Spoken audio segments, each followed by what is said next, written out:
Maravilha, gente. O chat está aberto para vocês. A gravação está rolando. Aqui hoje, nossa semana de número 7. Para quem não assistiu a aula anterior, nós tivemos na semana 6 aulas adicionais. E essas aulas adicionais elas já estão na plataforma lá para vocês assistirem, tá? Foi um ajuste que eu fiz para poder colocar o conteúdo em dia. Então, hoje a gente toca o conteúdo em dia a partir de agora, novamente. É lógico que em algum momento a gente vai ter que fazer algum ajuste, e isso faz parte da preparação, né? Até no andar aí das aulas. Então, vamos lá, vamos falar de citologia. A gente sai daquela parte de bioquímica, que entra ali um conteúdo bem importante, e a gente começa um conteúdo que também é muito relevante, especialmente se a gente estiver falando de Federal do Paraná. A Federal ela sempre vai cobrar assuntos que envolvam organelas celulares, né, as funções das organelas celulares. Então, bora lá a gente falar um pouquinho do citoplasma e das organelas, né? Esse primeiro slide talvez seja novidade para muitos de vocês, né? Falar o que é um endoplasma, ectoplasma, né? Mas o citoplasma celular, a gente costuma dividir esse citoplasma da seguinte forma, né? A gente vai ter aqui o ectoplasma, seria essa parte azul que eu coloquei aqui, ó, mais perto da membrana plasmática, tá? Então, ectoplasma, ele está associado ali, ele está associado ali a uma parte que a gente chama de gel, e essa parte vermelha aqui, que é mais próximo em contato ali com o núcleo, a gente chama de sol, né? Ou endoplasma. Tá? Então, esses dois citoplasmas, essas duas partes do citoplasma, elas têm uma composição um pouquinho diferente, né, em termos de substâncias químicas que compõem. Por exemplo, próximo da membrana plasmática, a gente tem uma substância mais, né, digamos assim, próximo de uma gelatina mesmo, por isso o gel de gelatinoso, né? Enquanto que aqui, mais próximo do núcleo, a gente vai ter um citoplasma mais associado a dar suporte para as organelas, porque as organelas elas não ficam jogadas dentro do citoplasma. Essas organelas elas são sustentadas, né, pelo citoplasma. E aí a gente tem, então, essa parte que a gente chama de endoplasma ou sol. Então, ectogel, endossol, né? Ectoplasma é mais gelatinoso, o endoplasma a gente associa com sol, né? Não que ele seja mais sólido, nada disso, né? Mas no sentido que ele dá mais sustentação para as organelas que ficam mais nessa região aqui. É nessa região vermelha que a gente vai encontrar a maioria das organelas celulares. Aqui, mais próximo da membrana plasmática, a gente vai ter ali mais o trabalho de transporte de membrana. Então, se a gente precisa ter substâncias entrando na célula, substâncias saindo da célula, é importante que a composição química desse citoplasma permita esse trânsito, né, de substâncias, certo? Então, a gente divide o citoplasma dessa forma. Não é um assunto assim tão relevante, mas é uma curiosidade importante que eu trago para vocês. Quando a gente fala de citoplasma, gente, o citoplasma ele tem a parte das organelas e ele tem o citoplasma químico. O citoplasma químico nós chamamos de citosol ou hialoplasma. Então isso gera um pouquinho de curiosidade, né? O aluno pergunta, professor, o que é o hialoplasma? Hialoplasma nada mais é do que o citoplasma químico, tá? Eu também posso chamar esse citoplasma químico de citosol. E quando eu falo citoplasma eu estou falando da parte química, do citoplasma químico, mais as organelas que estão ali. Tudo isso é citoplasma, tá? Então, olhando para essa célula que está aqui no slide, olhando aqui, tudo isso é citoplasma. Tanto a parte química, a solução coloidal que está ali, quanto as organelas que estão embutidas, né, nessa solução coloidal, tá bom? Numa discursiva, aí você precisa ver o que você vai utilizar. A questão, ela está falando de citoplasma, então se usa o termo citoplasma. A questão está se referindo a citosol, então se usa o termo citosol. A questão citou hialoplasma, então você vai dançando conforme a música, entendeu? Mas é importante que você tenha essa divisão. Citoplasma é tudo. É a parte do citoplasma químico, essa solução coloidal, mais as organelas celulares. Agora, quando eu falo só hialoplasma ou citosol, aí tira as organelas e a gente está falando só da parte química, só da solução coloidal, beleza? Mas também, gente, não é algo assim, eu escrevi citoplasma, será que vai descontar? Não, não é algo que numa discursiva ele vai chegar a descontar se era para você falar citosol e você escreveu citoplasma. Não, isso é mais assim para quem é da área mesmo, né? E vai, de uma maneira bem mais específica, citar ali essas palavras, tá? Então, o citoplasma químico, essa solução coloidal, é o local onde as reações químicas acontecem. Por exemplo, glicólise, ela acontece a nível de citosol, a nível de citoplasma químico, né? Os movimentos citoplasmáticos, ameboide e ciclose, esses movimentos, eles também acontecem dentro dessa solução coloidal. Professor, eu nunca ouvi falar nesse movimento citoplasmático ameboide. Gente, movimento ameboide são os pseudópodes, né? Então, por exemplo, lá numa ameba, aquele movimento da membrana plasmática, a gente chama de expansão citoplasmática, aquilo é um movimento ameboide. Nós temos células no nosso corpo, como os glóbulos brancos, que também podem, ao fagocitar uma bactéria, formar esses pseudópodes, né? Essas expansões citoplasmáticas. E o movimento de ciclose nada mais é do que você imaginar uma célula vegetal em contato com a luz solar, e essa célula em contato com a luz solar, o que acontece? Sendo uma célula vegetal, os cloroplastos eles tendem a se deslocar dentro da célula, buscando o lado mais iluminado. Esse movimento das organelas buscando algo, no caso o cloroplasto buscando a luz, a gente chama isso de movimento de ciclose, tá? É nítido quando você vai visualizar uma célula vegetal em que ela está viva e você consegue visualizar o cloroplasto lá dentro. E aí o que a gente visualiza? Se a gente iluminar uma parte, né, da observação ali, a gente vai ver que os cloroplastos eles começam a se deslocar. Eles começam a ter um movimento que a gente chama de movimento citoplasmático de ciclose, tá bom? Isso é importante para uma alga, né, para uma planta, para que ela possa ter ali a melhor captação de luz possível para poder fazer a fotossíntese, tá bom? Aqui nós temos a imagem para esse movimento de ciclose, então você tem ali o cloroplasto, que são esses grânulos esverdeados aqui, né, o citoplasma, você vê aqui o vacúolo de suco celular, o núcleo da célula vegetal, então tudo isso daqui é uma célula vegetal, e a gente vê o quê? Vê o cloroplasto tendo uma, digamos assim, uma ordem de movimento, né? Ele está indo nesse sentido aqui, ó. Então ele está formando aqui o quê? Um deslocamento em círculos, ó. Deslocamento em círculos. Por isso a gente associa com esse movimento citoplasmático de ciclose, beleza? Vamos falar do citoesqueleto, gente. O citoesqueleto é algo bem importante, bem relevante. De maneira geral, né, quando a gente fala de citoesqueleto, a gente associa com células eucariontes, tá? Normalmente, quando eu trabalho isso, aquele aluno mais atento, ele vem e fala, professor, procarionte não tem citoesqueleto? Até onde a gente sabe, não. Mas pesquisas mais recentes têm trazido evidências de que uma célula procariótica ela também tem sustentação. Ela também tem uma forma de citoesqueleto, que não é exatamente dessa mesma composição que eu vou apresentar para vocês aqui, mas é uma sustentação que também pode ser denominada de um citoesqueleto mais primitivo de células procarióticas. Mas assim, galera, de maneira geral, tá? A gente vai dizer que o citoesqueleto é algo desse jeito que a gente está estudando aqui, é característico de células eucarióticas, tá? O nome já diz esqueleto da célula, né? E esse esqueleto da célula, ele é formado por qual substância? Essencialmente proteína. Não esquece isso, tá? Não é carboidrato, não é lipídio, não é sal mineral.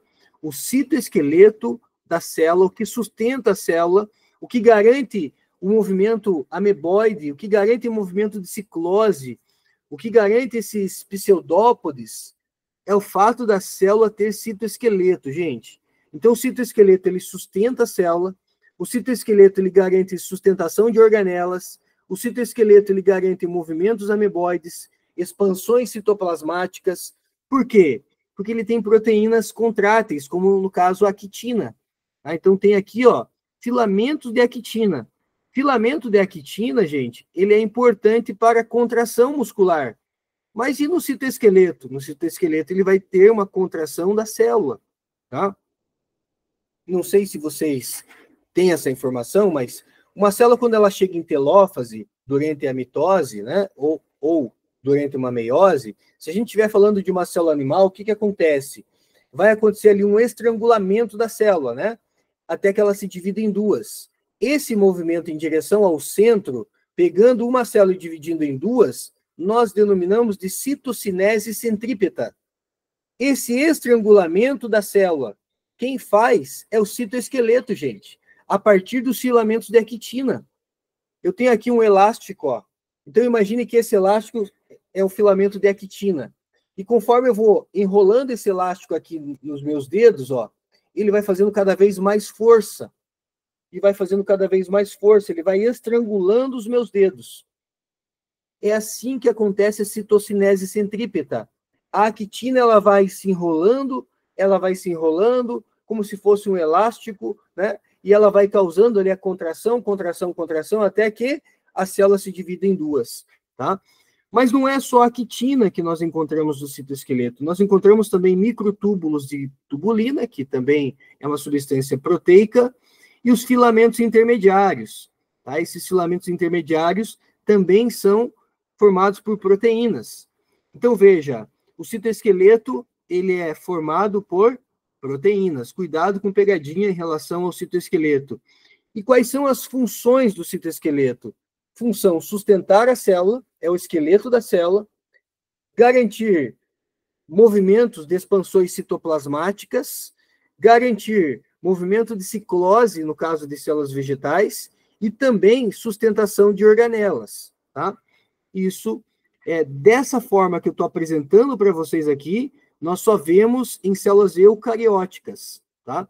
Como eu disse, estudos mais recentes estão detectando que uma célula procarionte também tem um citoesqueleto, só que é um citoesqueleto muito mais simples, um citoesqueleto menos complexo do que esse daqui. Seguimos, gente, e agora vamos começar falando das organelas, né? A gente sai desse citoplasma químico, então, e vamos trabalhar aqui as organelas. Ribossomo.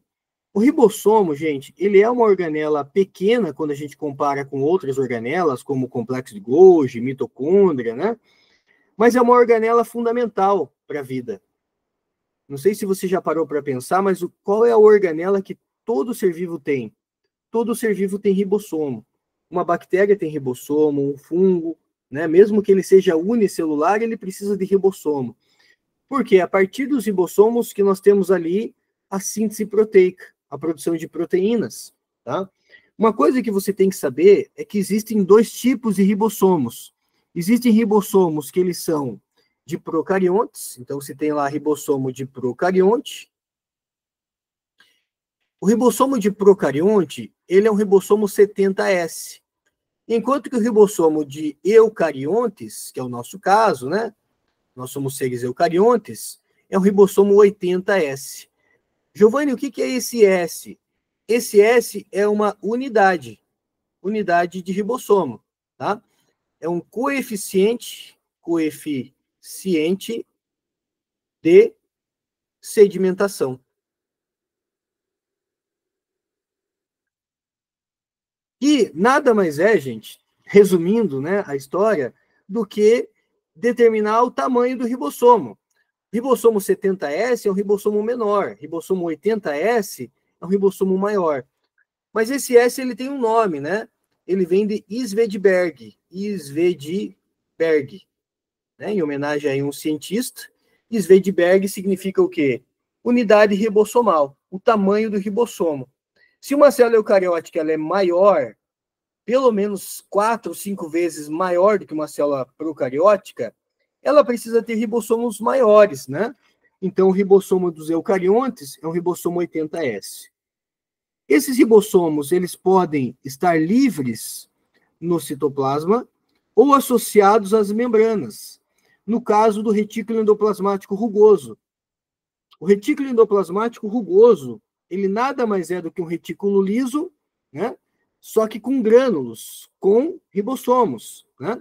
Então, ele vai ter uma função diferente agora, a partir do momento que ele tem ribossomo, ele tem a função de fazer síntese proteica, tá? De produzir proteína. Retículo endoplasmático. Vamos falar do retículo endoplasmático rugoso, já que a gente acabou de falar do ribossomo. O retículo endoplasmático rugoso, ele tem a função de produzir proteínas. E aí você fica na dúvida, peraí, ribossomo faz proteína? Sim. Retículo rugoso também faz proteína? Sim. Qual a diferença? Por que ter duas organelas dentro da célula para fazer proteína? É que o ribossomo livre, gente, ele vai produzir proteína para uso interno, enquanto que o retículo endoplasmático rugoso, ou granular, ou granuloso, ele vai produzir proteína, e essa proteína ele encaminha para o complexo golgiense, que vai secretar para fora da célula a partir de vesículas de secreção. Então, enquanto o ribossomo produz proteína para uso interno, o retículo rugoso ele produz proteína para exportação, tá? Então, quando uma célula beta do pâncreas quer produzir insulina, a insulina não é para ficar só dentro da célula beta. Essa insulina ela vai cair no nosso sangue, ela vai ser exportada. Então, quem produz a insulina é o retículo rugoso ou é ribossomo livre? É o retículo rugoso, tá? Cada bolinha preta dessa daqui, ó, que está na face externa do retículo rugoso, é um ribossomo, tá? Então, a gente tem aí retículo endoplasmático rugoso. Esse retículo, ele também pode ser chamado de ergastoplasma. Se quiser anotar isso, né? Quase não aparece, mas o retículo rugoso, ele também é chamado de granular, ele também é chamado de granuloso, ele também é chamado de ergastoplasma. São variações de nome do retículo endoplasmático rugoso, tá? Ali a gente observa, né, os ribossomos na membrana do retículo rugoso e, como eu disse, ele está associado a produzir proteínas para exportação. E o retículo endoplasmático liso, ele não tem ribossomo. Ele está associado à síntese de lipídio, à produção de lipídio. Vai produzir hormônios, vitaminas, mas o retículo endoplasmático liso, gente, ele tem uma função extraordinária. 75% da desintoxicação celular, quem faz é ele. Ah, eu achei que era, né, que era feito aí pelos, por outras células, né, que a gente vai citar aqui já mais adiante, que é responsável ali, né, por 25% da desintoxicação. Não. 75% da desintoxicação, quem faz é o retículo endoplasmático liso. Um detalhe, o retículo endoplasmático liso, ele também pode ter uma outra função quando a gente pensa no tecido muscular. E aí a gente chama de retículo sarcoplasmático.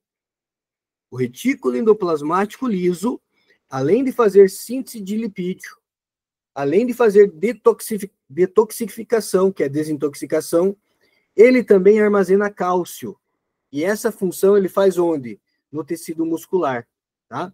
Então, se falar de retículo sarcoplasmático, é o retículo liso, que lá no músculo recebe esse nome de retículo sarcoplasmático, tá? Lipídios para exportação, então, são produzidos no retículo endoplasmático liso. O complexo golgiense, ele é tipo o correio da célula. Ele recebe, ele empacota, ele armazena e ele entrega. Ele empacota, armazena e secreta, tá? Então, o complexo golgiense, aqui você vê uma imagem real de um complexo golgiense, ó. Essa parte mais escura aqui da imagem, ó, é um complexo golgiense real, tá? E aí ele tem aqui, né, também a sua estrutura é formada por bolsas. O retículo rugoso, quando produz proteína, ele manda para o complexo golgiense. O retículo endoplasmático liso, quando ele produz proteína, ele manda para o complexo golgiense, que empacota, armazena e secreta. Então, nós temos aí, gente, uma organela que é extremamente importante. Essa imagem aqui é uma imagem microscópica real, tá? Mostrando aqui as bolsas do complexo golgiense. E o complexo golgiense, ele tem duas faces. Ele tem uma face trans e uma face cis, tá? O que é a face trans? A face trans, gente, ela está associada a transporte a partir das vesículas de secreção. A face cis é aquela que está voltada para o núcleo, tá? E a face trans é aquela que está voltada para a membrana plasmática. É só você associar com trans de transporte, tá? Então, é a face cis que recebe a proteína do retículo rugoso. É a face cis que recebe o lipídio do retículo endoplasmático liso, tá? Ele empacota, ele armazena e ele secreta. O que seria esse empacotar? Imagine que o retículo endoplasmático rugoso manda uma proteína para o complexo golgiense. O complexo golgiense recebe essa proteína. E aí? E aí ele vai empacotar essa proteína, por exemplo, com um pacote de lipídio. O que era só uma proteína, agora é uma lipoproteína. Tá, gente? Então, o que é o empacotamento? Pode ser um pacote de carboidrato, daí vai ser uma glicoproteína. Pode ser um pacote de lipídio, aí vai ser uma lipoproteína, tá? Se você pensar no colesterol, que a gente tem lá LDL, HDL, né? Lipoproteína de baixa densidade e tal. Veja, tem lipídio e tem proteína, né? Lipoproteína de alta densidade, lipoproteína de baixa densidade. Como que isso é produzido? O retículo liso produz lipídio, o retículo rugoso produz proteína. Isso é empacotado no complexo golgiense como uma lipoproteína, tá? Aqui a gente vê, então, as vesículas de secreção sendo eliminadas pela face trans, tá? Outras funções do complexo golgiense. Normalmente a gente deixa, às vezes, de lado essas outras funções do complexo golgiense e não podemos esquecer que ele também tem funções importantes. Por exemplo, na cabeça do espermatozoide existe uma estrutura chamada de acrossomo, ou acrossoma, tá? Que é uma bolsa cheia de enzima. É nessa cabeça do espermatozoide que nós encontramos a espermelisina, a hialuronidase, que são enzimas importantes para o reconhecimento celular.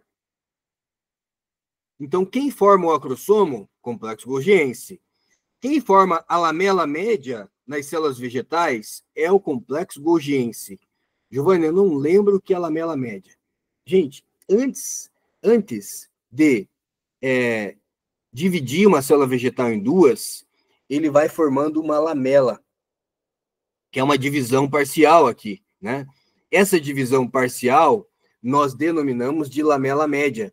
E a lamela média ela vai recebendo deposição de celulose, recebe deposição de celulose, recebe deposição de celulose, e ela vai formando ali, então, a parede celular até que tenham duas células distintas, tá? A gente chama isso aqui, nas células vegetais, de citocinese centrífuga, né? Por quê? Porque a célula animal, ela permite o estrangulamento. Já uma célula vegetal, ela tem parede celular e ela não permite esse estrangulamento, porque a parede celular, ela é rígida, é a membrana esquelética, né? Que é rígida, que é dura. Então, ela não vai fazer uma citocinese centrípeta nas células vegetais. Nas células vegetais, citocinese centrífuga. Próxima organela, o lisossomo. Gente, lisossomo é como se fosse o estômago da célula. Existem mais de 70 tipos de enzimas lisossomais. Nós chamamos essas enzimas de hidrolases ácidas, tá? Quantas hidrolases ácidas existem? Nós conhecemos mais de 70 tipos. Gente, é só você pensar. Tudo que é digerido dentro da célula, quem faz? Lisossomo, a partir das hidrolases ácidas, né? Então, é uma organela que tem que ter muitos, né, tipos de hidrolases ácidas para poder fazer digestão de tudo. Quem tem lisossomo? Ele é encontrado em células animais, é produzido pelo retículo endoplasmático rugoso e pelo complexo golgiense. Quem produz o lisossomo, perdão? Ele é produzido pelo retículo endoplasmático rugoso e pelo complexo Golgiense. Legal, gente? Ele não é encontrado somente em células animais. Nós temos salvo exceções aí, por exemplo, nas plantas nós não encontramos lisossomo, a não ser se estiver falando de semente. Então, célula vegetal tem lisossomo? Depende, só se for você estiver falando de uma semente. Nas células vegetais de uma semente, nós encontramos lisossomo. Fora da semente, não, tá? Peroxissomo. Lembra que o retículo endoplasmático liso era responsável por 75% da desintoxicação? Pois bem, o peroxissomo ele é responsável pelos outros 25% da desintoxicação. Desintoxica a célula em 25%. O nome dessa enzima você tem que saber, é a catalase. O que a catalase faz, gente? Dentro da célula, forma água oxigenada, H2O2. Galera, se nada for feito, a água oxigenada, ela destrói a célula. Então, entra em atividade o peroxissomo. O peroxissomo tem uma enzima chamada catalase. O que a catalase faz? A catalase, ela reage com o oxigênio e ela vai formar aqui H2O mais meio O2, tá? Então, você tem aqui o quê? Uma equação que é clássica e você tem que dominar isso daqui, que quem faz essa reação química é a catalase. Se a água oxigenada é um problema, a catalase ela inativa a toxicidade da água oxigenada, formando água e oxigênio, tá? Então, nós temos aqui a função da catalase, beleza? Lembre-se que peroxissomo também é importante para a desintoxicação de 25% da célula.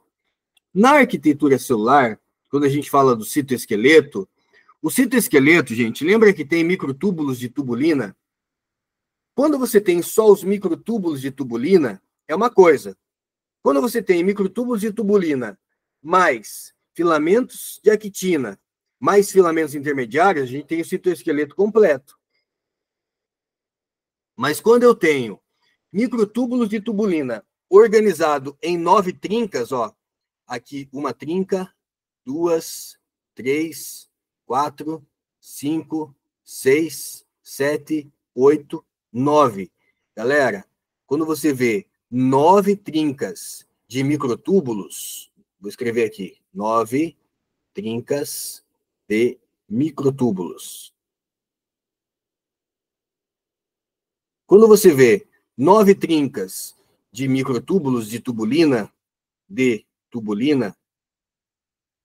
nós temos o quê? Nós temos uma organela denominada de centríolo. Qual a função do centríolo, professor? O centríolo é uma organela que não tem membrana. O centríolo, ele vai ter 9 trincas e microtúbulos. Eles são responsáveis por organizar movimentos, né? Por exemplo, movimento de cílios e flagelos, que participa ali da divisão celular, né? Então, durante a divisão celular, os centríolos, eles são importantes para a formação das fibras do fuso. No movimento de cílios e flagelos, né? Se tem cílios lá no paramécio, é um protozoário de água doce. Você tem flagelo no espermatozoide. Você tem flagelo no anterozoide, que é o gameta de planta masculino de briófita e pteridófita. Então, esse flagelo, ele garante o quê?